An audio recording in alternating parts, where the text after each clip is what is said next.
ислоҳот дар соҳаи муҳоҷиратро омода мекунад барои пурзуртар кардани назорати муҳоҷирон. Лекин мо баҳри ҳама одамои видео мекунем ки ҳатман дар комментария бинависен зарурай дар бораи қонунҳои Европа барои тоҷико. Салом ба ҳама нафарҳое ки ҳама рӯза видеоҳои моро тамошо мекунед. Як информатсияи нава ба маълумоти шумо мерасонем, баъдан комментарияҳоро хонда ҷавоб мегардонем.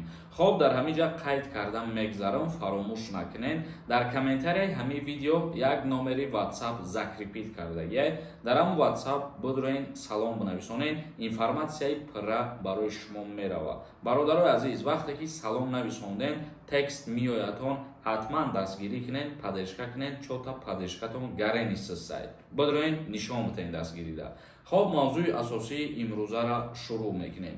Вазорати корҳои дохилии Русия ислоҳот дар соҳаи муҳоҷиратро омода мекунад. Тафсилот доданд. Иҷрокунандаи вазифаи вазири умурии дохилии Русия афзуд. ҷиноятҳо аз сӯи муҳоҷирон содиршуда 4% аз шумораи умумии ҷиноятҳоро ташкил медиҳад.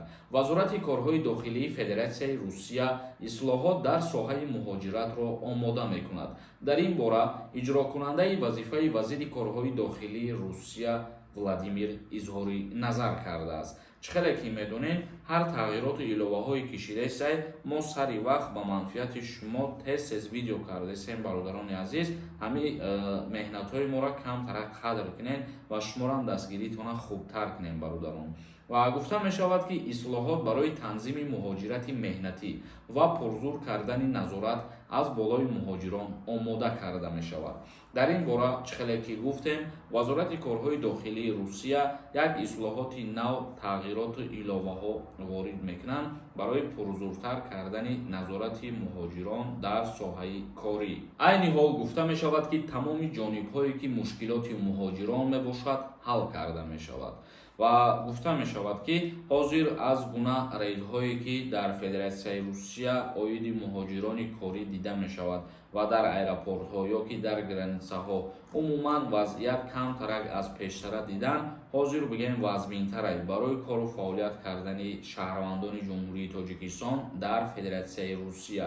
Мисол, мардум кор кардесиян, ҳуҷҷат карда кор рафта омадесиян, лекин вақти буромадану дуромадан бигем камтарак мушкилотҳо баъзан вақтҳо ворид мешавад ва ҳамин чизам вазорати корҳои дохилии Русия қайд кард ки ин мушкилиҳоро ҳал карда мешавад дар ояндаҳои наздик.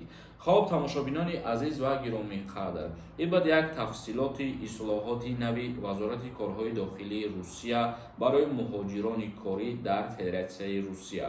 Акнун комментарияҳои шуморо мехонем ва ба саволҳотон ҷавоб мегардонем. Бо диққат гӯш кунед.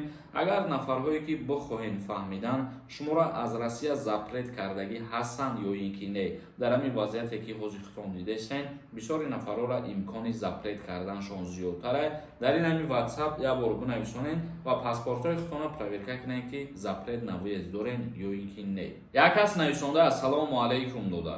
Ман умуман надорам документ. 7 сол шид. Дар Санкт-Петербург ҳастам. Ма документ умуман накардам. Метавонам ба возвращения бирам Тоҷикистон. Раҳмат пешакӣ барои ҷавобтон.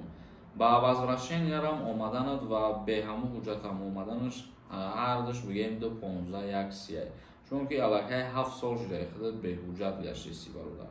Як кас нависондаи салом бародари азиз. Тибқи қонун сину соли даъваткунӣ то чанд сола муқаррар шудагиай. Тибқи қонунгузории ҷумҳурии Тоҷикистон дар бораи хизмати ҳарбӣ ва уҳдадориҳои ҳарбӣ дар як моддаш қайд шудагиай ки шаҳрванд аз синни 18 солагӣ то 27 солагӣ ба хизмат даъват карда шавад. Як каси дигар нависондаи ҳечи нафаҳмидам навигарӣ. Гапҳои стандартӣ.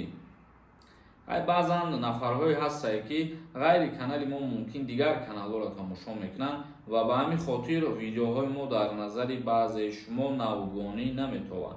Лекин мо баҳри ҳама одамои видео мекунем ки бигем тӯли 6-7 солае ки барномаҳои моро тамошо мекунанд, мо баҳри ҳама нафарот видео мекунем ки тамошо кунанд. Як кас нависонда ассалому алайкум акаи Сорбон.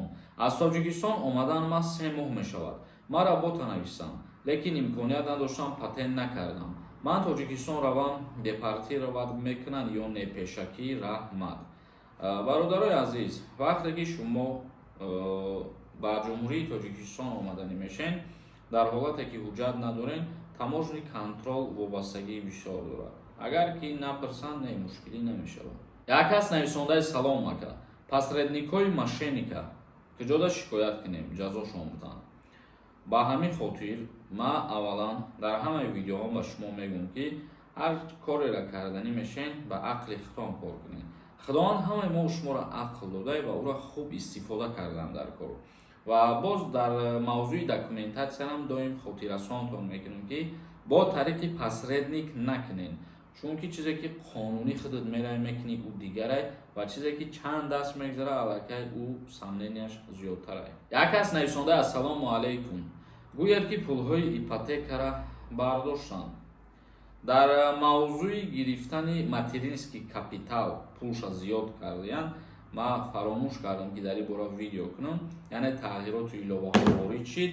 Иншааллоҳ пагоя видео мекунем ва мефаҳмонем ки чӣ хушхабарҳорам шидагӣ ҳастае дар мавзӯи шаҳрвандои хориҷӣ дар Федератсияи Русия, касое ки двойное гражданство доранд. Ва ман мехоҳам дар инҷа фикрҳои шуморо бифаҳмам, ҳатман дар комментария бинависен, зарурай. Мо баъзан вақтҳо аллакай видео кардесем дар бораи қонунҳои Европа барои тоҷико. Ҳамин шумода маъқул астае ки бо ҳамурам давом додан бигирем, бинависем ки мода зарурай. Хоб ба ҳамин ҷа мас мекунем барномаи имрӯзара. То видеоҳои дигар, худованд ҳамаи мо шуморо нигаҳбон бошад.